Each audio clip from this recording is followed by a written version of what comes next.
we are going to read chapter 2 in our book, 4th Grade Rats. Now, at the end of chapter 1, Joey and Suds were at lunch. They had just had this big conversation about Suds' lunchbox.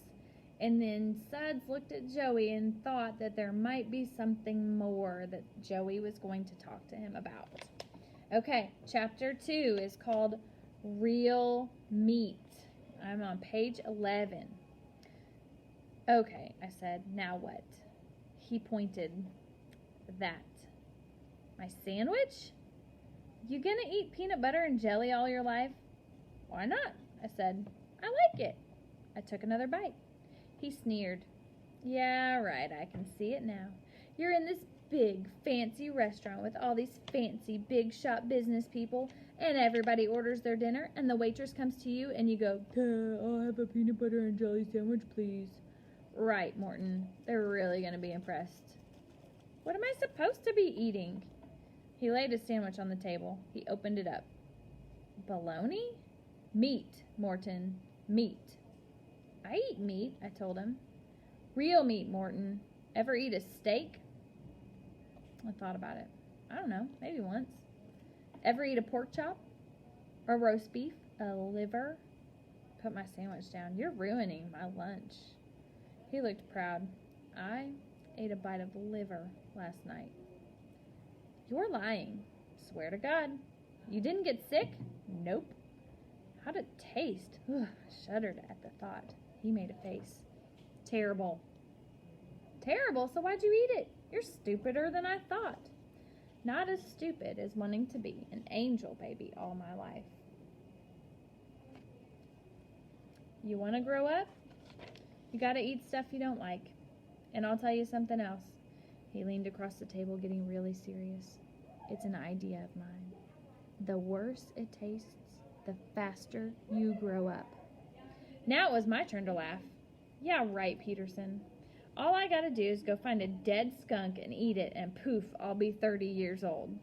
He slapped his sandwich back together and took a chomp out of it. Forget it, man. You want to be a baby? Go be a baby. He went on chomping.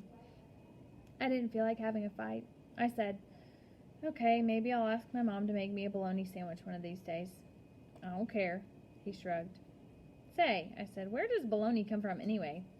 I was trying to picture a herd of bolognas roaming around on ranches.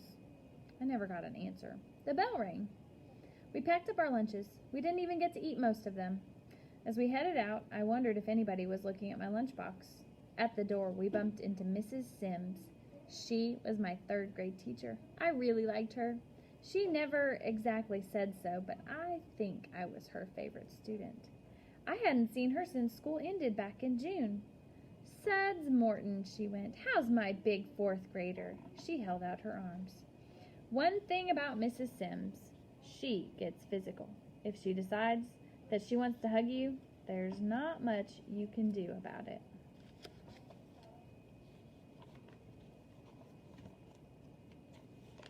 So I just walked into those arms and let them wrap around me. How are they treating you up there? She said. Well, the teacher's okay, I said. She backed off. She looked at me. You mean something's not okay? I felt squirmy.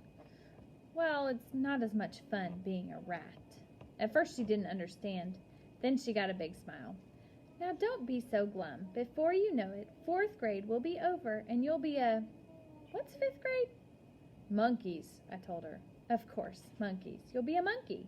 She hugged me again. She whispered, and don't forget, you'll always be an angel to me. She laughed and sent me on my way. In the hallway, I felt a hand on top of my head. Was Mrs. Sims following you? I turned. It was Gerald Willis, who was born a rat. His lips were puckered. They were making kissy noises at me. Ooh, little Sudsy, my little teacher's pet. Where's my apple? Didn't you bring me an apple today? Before I could do anything, he swiped at my lunchbox. The cover sprang open and everything fell to the floor. My half-eaten peanut butter and jelly sandwich, my pack of pretzels, my cupcake, and my apple. I scrambled after the stuff on my hands and knees. Kids were everywhere. Their feet were everywhere. Somebody crunched my pretzels. As I reached down for the apple, a big, dirty sneaker kicked it down the hallway. Above me, Gerald Willis was howling. I was the last one back to the room. I stashed my lunchbox and sat down. A note was waiting for me from Joey. It said, "Swings after school." I looked over at him. I nodded. That's the end of chapter 2. I'm curious, what do you think is going to happen with Joey and Suds on the swings after school? I bet they're going to have a conversation about the day. Gerald Willis was not a nice boy. He was bothering Suds. I didn't like that. And I wonder what you think of Mrs. Sims. Do you have a teacher that you remember really well from last year or the year before that you miss sometimes? It's kind of fun to go visit a teacher that you've had before and tell them hello and see how they're doing again. See you soon. Welcome back. We're going to read chapter 3 in our book, 4th Grade Rats, right now. And it is on page 20, and it is called Number 1.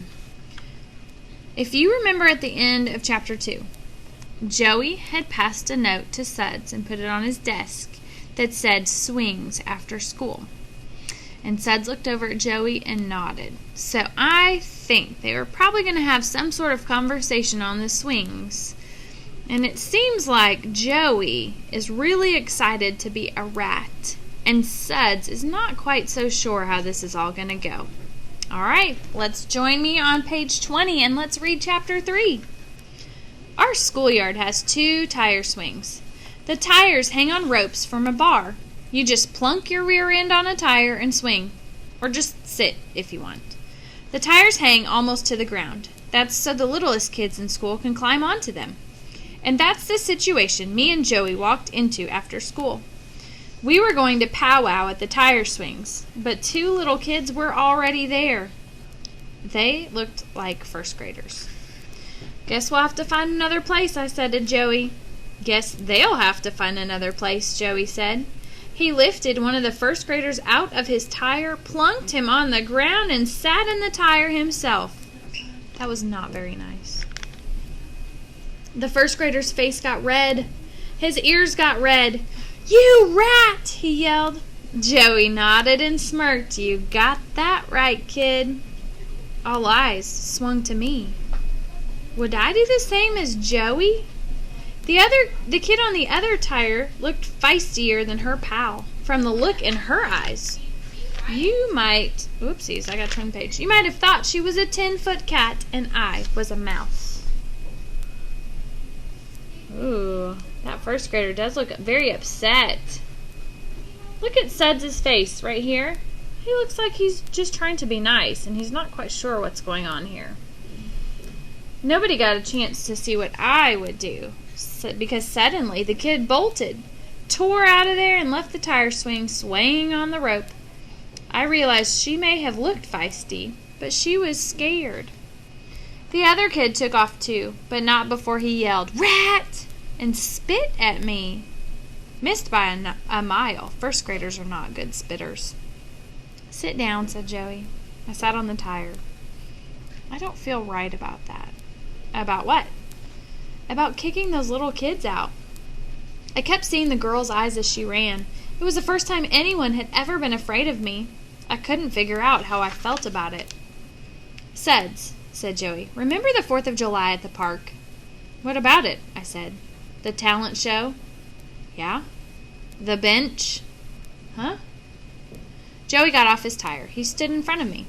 "The bench we were sitting on to watch the talent show that we didn't sit on for very long." "Oh, yeah." It was coming back to me. Some kids kicked us off of it. 4th graders, he said. They dumped us off. They lifted one end of the bench real high, so high you and me slid off onto the ground. I laughed, picturing Joey and me zooming down the bench like it was a sliding board. Man, I forgot about that. "I didn't," said Joey. He wasn't laughing. "So," I said, "now that I'm a 4th grade rat, I'm supposed to go around dumping little kids off benches? Is that it?" "There's more to it than that," he said. I started swinging. I'm all ears.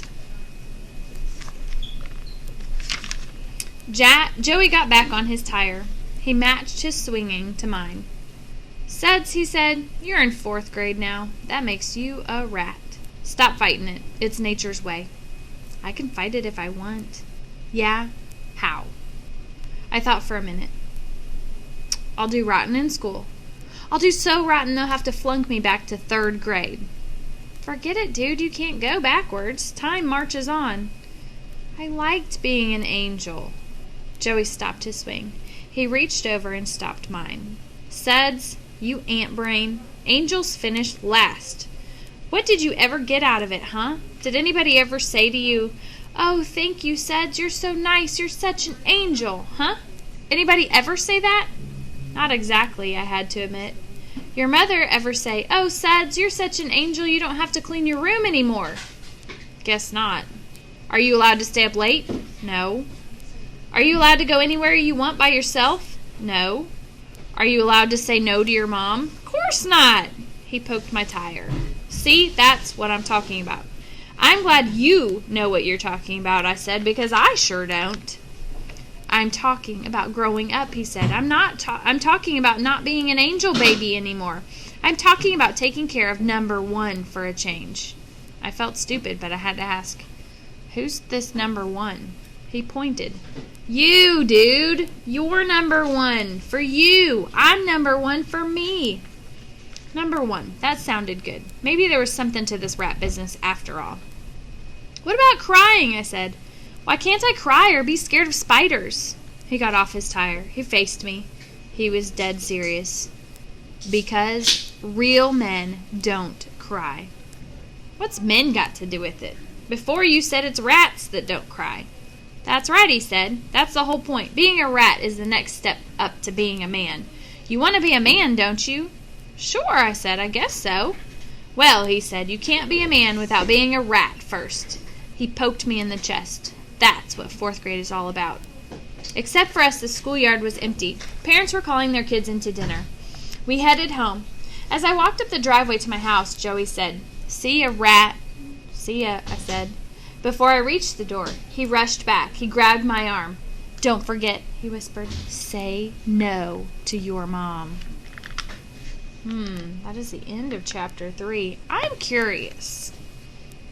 Saying no to your mama is not a great idea.